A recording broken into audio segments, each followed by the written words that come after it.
الحمد لله نحمده ونستعينه ونستغفره ونؤمن به ونتوكل عليه ونعوذ بالله من شرور أنفسنا ومن سيئات أعمالنا من يهده الله فلا مضل له ومن يضلل فلا هادي له ونشهد أن لا إله إلا الله وحده لا شريك له ونشهد أن سيدنا ومولانا محمدا عبده ورسوله أما بعد فأعوذ بالله من الشيطان الرجيم بسم الله الرحمن الرحيم يا أيها الذين آمنوا اتقوا الله وقولوا قولا سديدا يصلح لكم أعمالكم ويغفر لكم ذنوبكم ومن يطع الله ورسوله فقد فاز فوزا عظيما اللهم صل على محمد وعلى آل محمد كما صليت على إبراهيم وعلى آل إبراهيم إنك حميد مجيد اللهم بارك على محمد وعلى آل محمد كما باركت على إبراهيم وعلى آل إبراهيم إنك حميد مجيد اللہ تعالیٰ نے انسانیت کی ہدایت کے لیے انبیاء علیہم السلام کو بھیجا۔ انبیاء علیہم السلام میں سے سب سے آخر میں نبی الانبیاء، امام الانبیاء، سید الانبیاء، خاتم الانبیاء حضرت محمد مصطفیٰ صلی اللہ علیہ وسلم کو بھیجا، اور حضور اکرم صلی اللہ علیہ وسلم کو اللہ تعالیٰ نے قرآن کریم آخری وحی عطا فرمائی۔ رسول اکرم صلی اللہ علیہ وسلم نے قرآن کریم صحابہ کرام رضی اللہ عنہ مجمعین کو پڑھایا، اور قرآن کریم کا مطلب، مفہوم صحابہ کرام کو سکھایا۔ حضور اکرم صلی اللہ علیہ وسلم نے صحابہ کرام رضی اللہ عنہ مجمعین کی ایک جماعت کو تیار فرمایا اور آپ دنیا سے تشریف لے گئے۔ صحابہ کرام رضی اللہ تعالیٰ عنہ مجمعین نے رسول اکرم صلی اللہ علیہ وسلم سے جو کچھ حاصل کیا وہ تا حیات امت کو سکھاتے رہے اور عمل کر کے دکھاتے رہے، اور نبی کریم صلی اللہ علیہ وسلم کی شریعت کو نافذ فرماتے رہے۔ صحابہ کرام رضی اللہ تعالیٰ عنہ اجمعین کے آخری دور میں حضرت امام اعظم ابو حنیفہ نعمان بن ثابت رحمہ اللہ تعالیٰ پیدا ہوئے۔ حضرت امام اعظم ابو حنیفہ رحمہ اللہ تعالیٰ نے صحابہ کرام رضی اللہ تعالیٰ عنہ اجمعین کا مبارک دور دیکھا، اور صحابہ کرام رضی اللہ تعالیٰ عنہ اجمعین کے مبارک دور میں بعض صحابہ کرام رضی اللہ تعالیٰ عنہ اجمعین سے حضرت امام اعظم ابو حنیفہ رحمہ اللہ تعالیٰ نے دین مبارک حاصل بھی کیا، اور آپ نے پوری زندگی اس دین کرام کو سکھانے میں اور لکھوانے میں اور عمل کر کے دکھانے میں گزار دی۔ دیگر ائمہ کرام رحمہم اللہ تعالی نے بھی یہ کام سر انجام دیا، مگر جس طرح حضرت امام اعظم ابو حنیفہ رحمہ اللہ نے سر انجام دیا وہ اپنی مثال آپ تھے۔ اب ہمارے پاس الحمدللہ قرآن کریم اور قرآن کریم کی تشریح، حدیث اور قرآن کریم اور حدیث مبارک سے نکالے ہوئے مسائل فقہ اور دیگر علوم جو علماء کرام نے مرتب فرمائے، تحریر فرمائے، وہ ہمارے پاس کتابی شکل میں موجود ہیں۔ ہم نے ان علوم کو حاصل کرنا ہے، اور اس نیت سے حاصل کرنا ہے کہ ہم ان کے مطابق اپنی زندگی گزاریں اور امت کی زندگی کو شریعت کے مطابق لانے والے بنے۔ جب ہم اپنی زندگی کو شریعت کے مطابق گزاریں گے اور ہماری اس علمی محنت سے امت شریعت کے مطابق زندگی گزارے گی تو اللہ تعالیٰ راضی ہوں گے، اللہ تعالیٰ خوش ہوں گے، ہماری مغفرت فرمائیں گے، اللہ تعالیٰ قبر کے عذاب سے محفوظ فرمائیں گے، اللہ تعالیٰ اپنے کرم سے جنت میں مقام عطا فرمائیں گے، کیونکہ علوم کا بنیادی مقصد اللہ کو راضی کرنا ہے۔ علوم کا بنیادی مقصد اللہ کی خوشنودی ہے اور قیامت کے دن کے عذاب سے بچنا ہے۔ خوش قسمت ہیں وہ لوگ جن کو اللہ تعالیٰ علم الہی کے حصول کے لیے قبول فرما لے۔ خوش قسمت ہیں وہ لوگ جن کو اللہ تعالیٰ اپنا دین سیکھنے کے لیے قبول فرما لے۔ خوش قسمت ہیں وہ لوگ جن کو اللہ تعالیٰ اپنے راستے میں نکلنے کے لیے قبول فرما لے۔ مبارکباد کے مستحق ہیں وہ لوگ جو اپنی زندگیاں دین کا علم سیکھنے اور سکھانے کے لیے وقف کر دیں۔ اللہ تعالیٰ آپ حضرات کو قبول فرمائے اور آپ کی برکت سے مجھے بھی اللہ تعالیٰ قبول عطا فرمائے۔ ہمارے ہاں آپ کے علم میں ہے کہ 11 سے 15 شوال تک مرکز اہل السنت والجماعت میں طلباء کرام کا داخلہ ہوتا ہے اور 16 شوال کو سبق کا آغاز ہوتا ہے۔ الحمدللہ ہمارے ہاں داخلے ہوئے، اور یہ بھی آپ کے علم میں ہوگا کہ جس طرح مرکز اہل السنت والجماعت سرگودہ اللہ کے فضل اور کرم سے دینی خدمات میں مشغول ہے، اب بحمد اللہ تعالی ادارت النعمان حیدرآباد ہندوستان بھی بن گیا ہے۔ وہاں بھی دورہ حدیث کا آغاز ہو چکا ہے، تخصص کا آغاز ہو چکا ہے، اور اس سال درس حفظ بھی شروع ہونے والا ہے۔ آئندہ اللہ نے توفیق عطا فرمائی تو رفتہ رفتہ دیگر درجات بھی شروع ہو جائے۔ اسی طرح ہمارے ہاں آج کے افتتاحی سبق میں آسٹریلیا کی کلاس بھی شریک ہے، وہاں بھی الحمدللہ آغاز ہونے والا ہے۔ آج ان کا بھی پہلا سبق ہے۔ اللہ نے چاہا ہم اس طرح محنت کریں کہ باضابطہ آسٹریلیا میں مدرسہ بنے۔ الحمدللہ وہاں مرکز کی تعمیر موجود ہے، مسجد موجود ہے اور انتظامات ہیں، کچھ مزید ہو جائیں گے۔ اللہ تعالیٰ اسی طرح پورے عالم میں ہماری دعا ہے کہ اللہ تعالیٰ ایسی جگہیں نصیب فرما دے کہ جو عقائد کے لیے درسگاہ ہوں، مسائل کے لیے دالفتہ ہوں، اور اصلاح اور خانقاہ اخلاق کی تربیت کے لیے خانقاہ ہوں، یعنی ایسے مراکز بنے کہ جہاں 3 کام ہوں، عقائد بھی سکھائے جائیں، امت کو مسائل بھی بتائے جائیں، اور امت کے اخلاق کی اصلاح بھی کی جائے۔ نیت ہے، اس کے لیے کوشش بھی ہے۔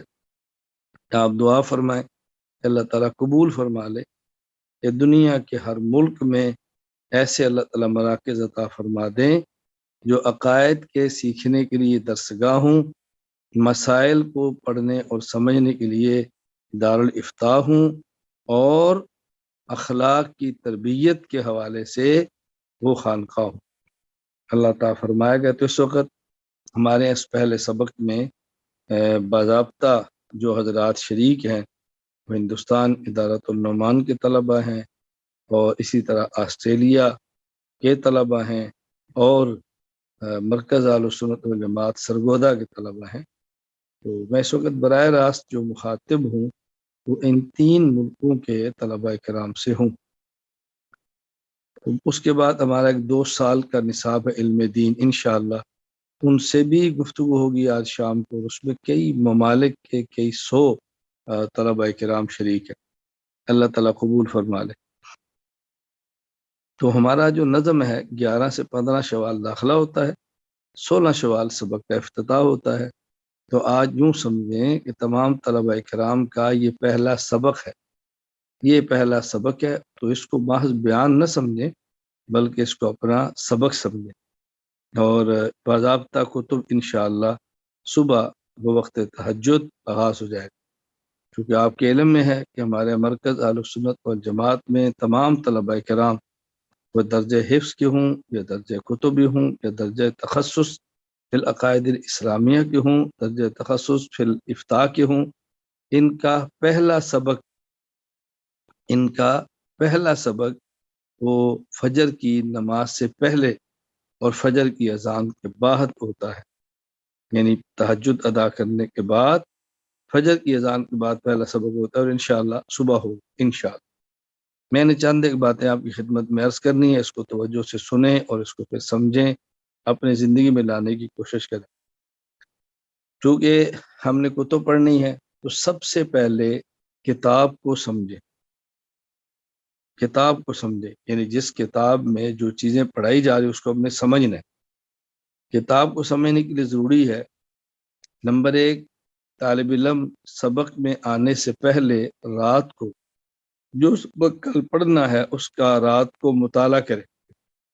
مطالعے میں دو چیزیں بنیاد ہونی چاہیے، نمبر ایک کتاب کا متن، نمبر دو کتاب کا حاشیہ۔ نمبر ایک کتاب کا متن اور نمبر دو کتاب کا حاشیہ، اس کا مطالعہ کرنا ہے، اس کو سمجھنا ہے۔ اور مطالعہ کا مقصد یہ نہیں کہ مکمل سمجھ آ جائے، مطالعہ کا مقصد یہ ہے کہ آپ کو یہ امتیاز ہو جائے کہ مجھے اتنا سمجھ آیا ہے، اتنا سمجھ نہیں آیا۔ سارا سمجھ آیا تو بہت اچھا، نہ آ سکے تو اتنا آ گیا ہے، اتنا نہیں آیا، امتیاز ہو جائے۔ صبح جب استاذ کے سبق میں بیٹھیں گے تو انشاءاللہ مکمل سمجھ آ جائے گا۔ میں یہ بات اس لیے کہہ رہا ہوں کہ اگر کسی طالب علم کو مطالعہ کرتے وقت رات کو کتاب کا متن سمجھنا ہے تو الجھن میں نہ پڑے، دل چھوٹا نہ کرے، تنگ نہ ہو کہ مجھے سمجھ نہیں آتا، مطالعہ کا فائدہ کیا ہوا۔ مطالعہ کا بنیادی مقصد ہی ہوتا ہے کہ کچھ سمجھ آئے اور کچھ نہ سمجھ آئے، فرق ہو جائے کتنا سمجھ آتا ہے کتنا نہیں آتا۔ پھر جب صبح درس کا بیٹھے گا، استاد سمجھائے گا تو دیکھنا اس کو کتنا لطف آتا ہے۔ تو نمبر ایک کتاب کا متن اور کتاب کا حاشیہ، اس کا مطالعہ فرمائیں، اور صبح پھر استاد کے سبق کو توجہ سے سنیں، جتنا استاد نے پڑھایا اس کو لکھیں، اگر استاد لکھواتا ہے، نہیں لکھ سکتے تو بعد میں لکھیں، یادداشت اور نوٹس تیار کریں۔ تو گویا کتاب کے سمجھنے کے لیے تین چیزیں بنیادی ہیں، نمبر ایک کتاب کا متن، نمبر دو کتاب کا حاشیہ، نمبر تین استاد کی تقریر۔ متن اور حاشیہ کا رات مطالعہ فرمائیں، صبح سبق میں استاد کی تقریر سنیں، اور پھر شام کو جو پڑھا ہے استاد سے اس کا تکرار کریں۔ انشاءاللہ العزیز کتاب سمجھ آئے گی جب ان تین چیزوں کا خیال کیا۔ تو کتاب کو سمجھنے کے لیے تین چیزیں بنیادی ہیں، کتاب کا متن اور کتاب کا حاشیہ، اس کا رات کو مطالعہ فرمائیں، صبح استاد کی تقریر سنیں، اور پھر اس کے بعد جو وقت مدرسے والے طے کریں کتاب کا تکرار فرمائیں۔ انشاءاللہ کتاب سمجھ آئے گی۔ پھر جو مرکز کا نظم ہو کہ مہینے بعد اس کا جائزہ ہے یا جو بھی امتحان کی ترتیب اس کی تیاری میں لگ جائیں، سب سے پہلے کتاب کو ہم نے سمجھنا ہے۔ نمبر دو، مرکز کے مزاج کو سمجھیں، کیونکہ آپ کا تعلق مرکز سے ہے، آپ مرکز کے طالب علم ہیں۔ عام طالب علم کو میری گفتگو سنے تو اس سے میں کہوں گا کہ جس ادارے میں آپ زیر تعلیم ہیں اس ادارے کے مزاج کو سمجھیں۔ مرکز میں آپ کو مرکز کا مزاج سمجھنا ضروری ہے اور اس مزاج کے مطابق خود کو ڈالنا ضروری ہے۔ مرکز آپ کے مزاج کے مطابق چلے ایسا تو نہیں ہوگا، چلنا تو ہم نے ہے مرکز کے مزاج کے مطابق، تو پھر بات سمجھ آئی۔ کیونکہ ہمارے ہاں مرکز میں تین چیزیں بڑی بنیادی ہیں طلباء کے لیے، نمبر ایک حسن تعلیم، نمبر دو حسن تربیت، نمبر تین حسن انتظام، یعنی تعلیم بھی اچھی ہونی چاہیے اور تربیت بھی اچھی ہونی چاہیے اور نظم و ضبط بھی اچھا ہونا چاہیے۔ ان تین چیزوں کا ہم نے خیال کرنا ہے، ان تین چیزوں کو ذہن میں رکھنا ہے۔ نمبر 1 تعلیم اچھی ہو، نمبر 2 انتظام اچھا ہو، نمبر 2 تربیت اچھی ہو، اور نمبر 3 انتظام اچھا ہو۔ ان 3 چیزوں کا خیال کرنا ہے، مرکز کے مزاج کو بہت اچھی طرح سمجھے۔ اسی طرح ہمارے مرکز کے مزاج میں ایک بنیادی چیز ہے کہ ہمارے پورے کام کا مدار یہ مثبت ہے، منفی نہیں، مثبت ہے، منفی نہیں۔ یعنی ہم پورا کام اس پہ کرتے ہیں کہ ہم کون ہیں، ہمارے عقائد کیا ہیں، ہمارے مسائل کیا ہیں، اس پہ ہمارے دلائل کیا ہیں۔ یہ نہیں فلاں کیا کرتا ہے، فلاں کیا کرتا ہے، وہ الگ بات۔ سب سے پہلے یہ ہے کہ ہم اپنے دین کو، اپنے مسلک کو، اپنے مذہب کو، اپنے اکابر کے منہج کے مطابق لے کر کیسے چل سکتے ہیں۔ تو ہمارے کام کی پوری بنیاد وہ مثبت ہے، منفی نہیں۔ اسی طرح ہمارے مرکز کے کام کا جو مزاج ہے وہ غیر سیاسی اور غیر عسکری ہے۔ ہم سیاست کے یا عسکریت کے مخالف یا موافق ہیں، یہ الگ بات ہے۔ ہم موافقت یا مخالفت کی بات نہیں کرتے۔ جو سیاست کرتے ہیں وہ اس پر اپنے دلائل دیں گے، عسکریت والے اپنے دلائل دیں گے۔ ہمارا مزاج اور مرکز کا یہ ہے کہ ہم غیر سیاسی اور غیر عسکری کام کریں گے۔ اس لیے جس طالب علم نے مرکز میں پڑھنا ہے وہ ابھی سے ذہن بنا لے کہ اس کو سیاسی اور عسکری چیزوں کی مرکز میں رہتے ہوئے مرکز کی طرف سے اجازت نہیں ہوگی۔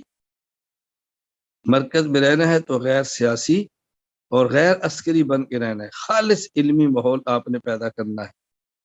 تو مرکز کے مزاج کو سمجھیں۔ میں مرکز کا مزاج سمجھا رہا ہوں کہ مرکز کے مزاج کو سمجھیں، اس میں کمی اور کوتاہی نہ آنے دیں۔ اس حوالے سے میں نے 3 باتیں کی ہیں۔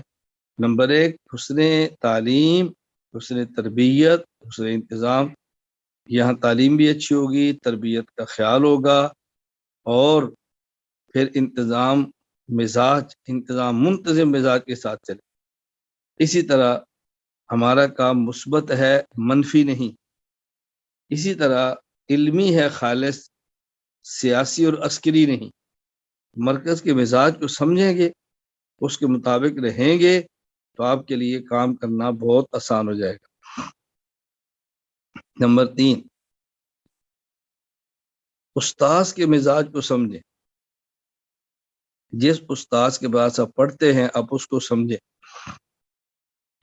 ہمارے ہاں مرکز میں جو اساتذہ آپ کو پڑھائیں گے وہ تمام کے تمام اساتذہ میرے شاگرد اور میں ان کا استاد۔ آپ ان کے شاگرد بنیں گے اور وہ آپ کے استاد بنیں گے۔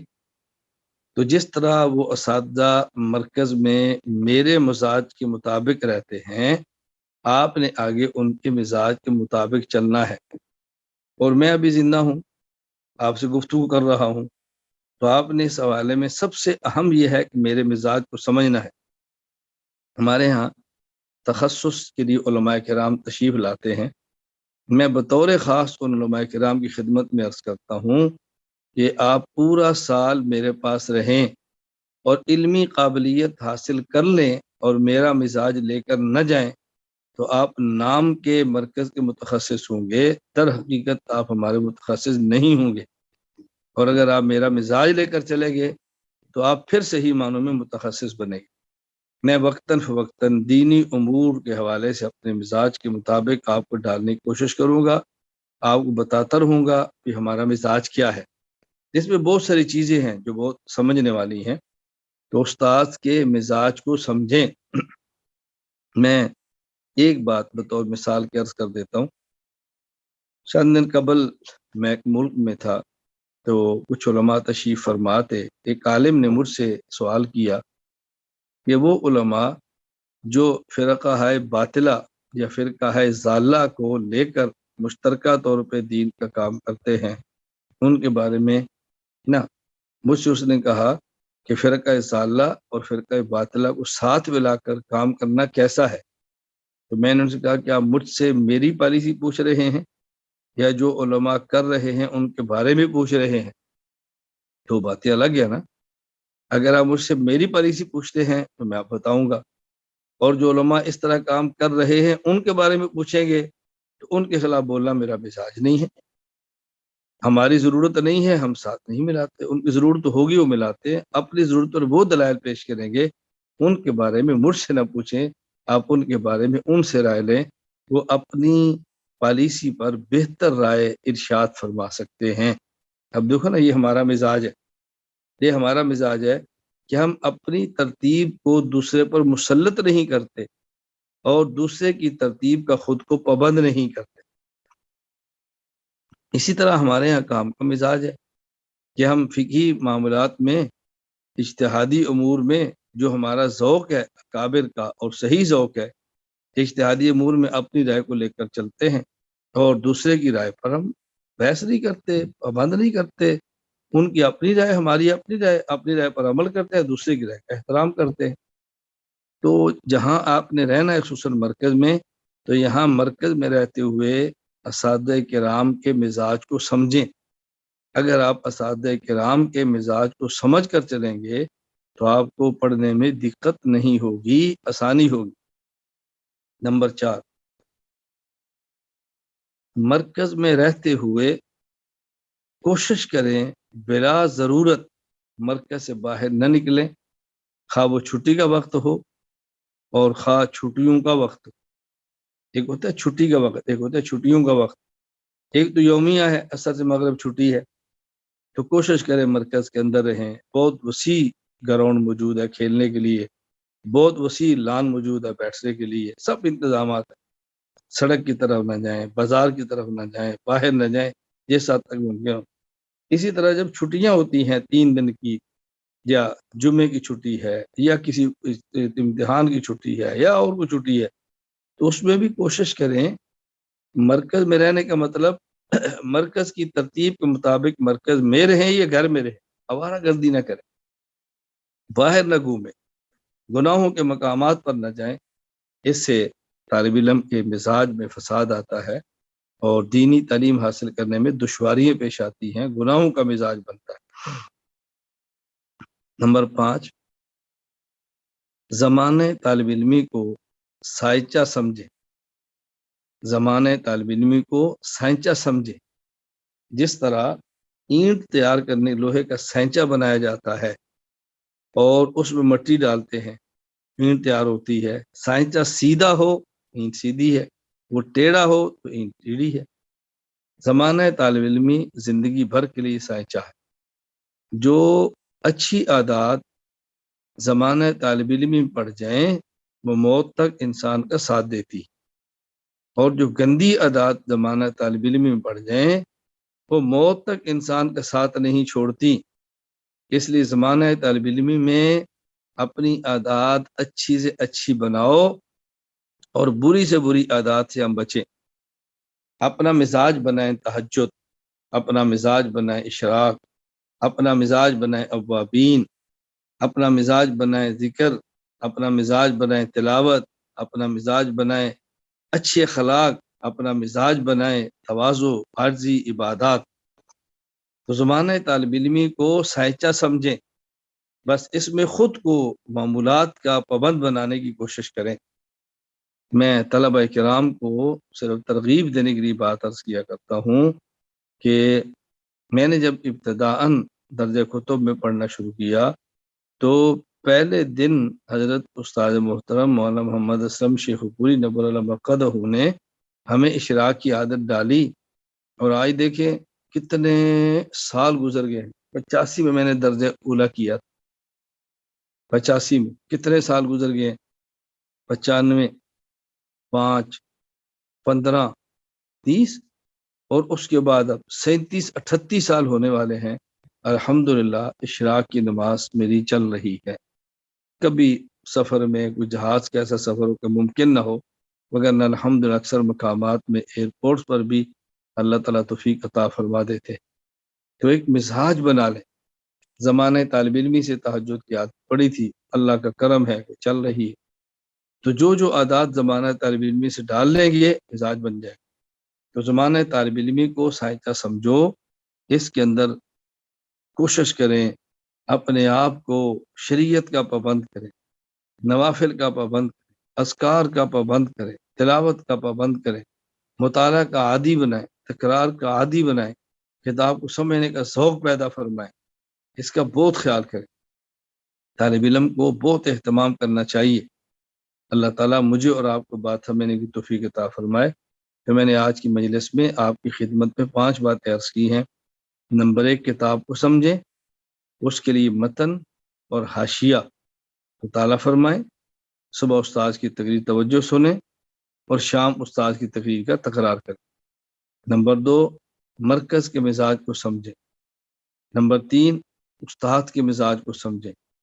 نمبر 4، مرکز سے باہر بلا وجہ نکلنے سے احتراز کریں۔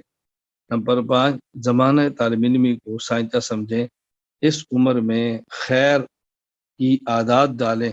اللہ تعالیٰ مجھے بھی اور آپ کو بھی عمل کرنے کی توفیق عطا فرمائے۔ باقی انشاءاللہ جو اساتذہ کرام آپ کو ہدایات دیں، ان ہدایات پر پابندی کریں۔ تو دعا کے بعد آپ حضرات کے لیے دعوت کا اہتمام ہے۔ آپ کے علم میں ہے کہ میں طلبہ کرام کی ہر مہینہ ایک دعوت مختصر سی کرتا ہوں۔ تو آج سال کا آغاز ہے، تو پہلی دعوت آج ہوگی، آپ اس کو قبول فرمائیں اور ہر ماہ دعوت قبول فرما کے مجھے اپنا شکریہ ادا کرنے کا موقع عطا فرمائیں۔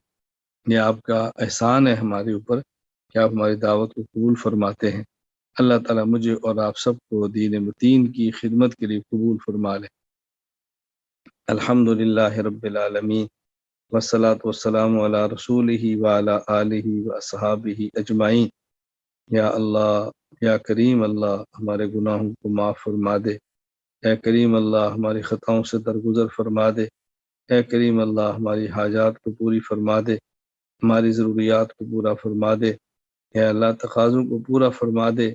یا اللہ، یا اللہ، یا اللہ، علم کی برکت عطا فرما دے، علم کے الفاظ بھی عطا فرما۔ اے اللہ، اس کی روحانیت بھی عطا فرما۔ یا اللہ، جو فوائد ہیں وہ سارے عطا فرما، جو فضائل ہیں وہ سارے عطا فرما۔ علم کے مطابق عمل کرنے کی توفیق عطا فرما۔ جن اساتذہ کرام سے ہم نے قاعدہ پڑھا، قرآن کریم پڑھا، کتب پڑھی، اے اللہ ان میں جو وفات پا گیا ان کی مغفرت فرما، درجات بلند فرما۔ ہماری تمام نفلی عبادات کو ان کو اجر عطا فرما۔ جو حیات ہیں اے اللہ ان کی عمر میں برکت عطا فرما، ان کے علم میں برکت عطا فرما۔ یا اللہ ان کی ساری ضروریات اپنے کرم سے پوری فرما۔ اے اللہ کریم ان طلبہ کرام کو اپنے فضل سے، اپنے کرم سے تو قبول فرما لے۔ اے اللہ کریم ان کو عمل کی توفیق عطا فرما۔ اے اللہ ان کی تربیت فرما دے، ان کو والدین کی آنکھوں کی ٹھنڈک بنا دے۔ اے اللہ ان کو دیر اور دور کے لیے قبول فرما لے۔ اے اللہ کریم مرکز کو شاد اور آباد فرما، مرکز کے نفع کو عام فرما۔ اے اللہ خیر پھیلنے کا ذریعہ بنا، شرور سے بچنے کا ذریعہ بنا۔ اے اللہ کریم اپنے فضل سے، اپنے کرم سے مرکز کی جلد تعمیر کے اسباب عطا فرما۔ اے اللہ کریم مرکز کی جلد تعمیر کے اسباب پیدا فرما۔ یا اللہ مرکز کی جلد کے تعمیر کے اسباب پیدا فرما۔ اے اللہ کریم، اے اللہ کریم اہل حق اس کو مرکز بنا دے۔ اے اللہ جس طرح ہم نے اس کا مرکز اہل سنت والجماعت نام رکھا، اپنے کرم سے پوری دنیا کے اہل سنت والجماعت مرکز بنا دے۔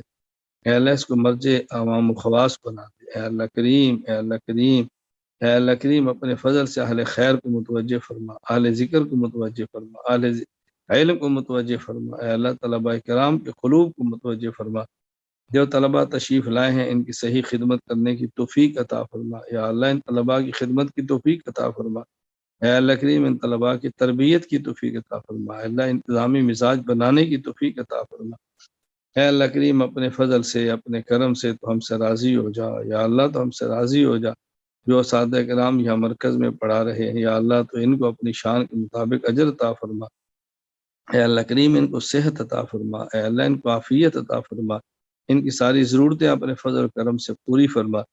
اے اللہ کریم ہمارے دنیا بھر کے معاونین جو ہمارے ساتھ مالی معاونت کرتے ہیں، ہماری ضروریات کا خیال کرتے ہیں، اے اللہ تو ان کے لیے کافی ہو جا، ان کے مال میں برکت دے دے، ان کے گھر میں برکت دے دے، ان کے رزق میں برکت دے دے، ان کی اولاد میں برکت دے دے، ان کی نسلوں کو دین کی خدمت کے لیے قبول فرما لے۔ یا اللہ، یا اللہ، یا اللہ ان سب کا خاتمہ جب بھی فرما تو ایمان پہ فرما، قبر کے عذاب سے محفوظ فرما۔ آخرت میں اپنے حبیب صلی اللہ علیہ وسلم کی شفاعت نصیب فرما۔ اے اللہ ہمیں بغیر حساب کے جنت میں داخلہ عطا فرما۔ اے اللہ کریم جو دعائیں مانگی اپنے کرم سے قبول فرما لے، یا اللہ تو قبول فرما لے، اے اللہ کریم تو قبول فرما لے۔ ہمیں ان گناہوں سے، ان بدعمالیوں سے محفوظ فرما جو تیرے دین کی محرومی کا سبب بن جائے۔ اللہ و نیک اعمال عطا فرما جو تیرے دین کی خدمت کا ذریعہ بن جائے۔ اے اللہ تمہاری ان دعاؤں کو قبول فرما۔ وصلی اللہ تعالی علی رسولہ خیر خلقہ محمد وعلی آلہ وصحابہ اجمعین، آمین برحمتک یا ارحم الراحمین۔ السلام علیکم ورحمۃ اللہ وبرکاتہ۔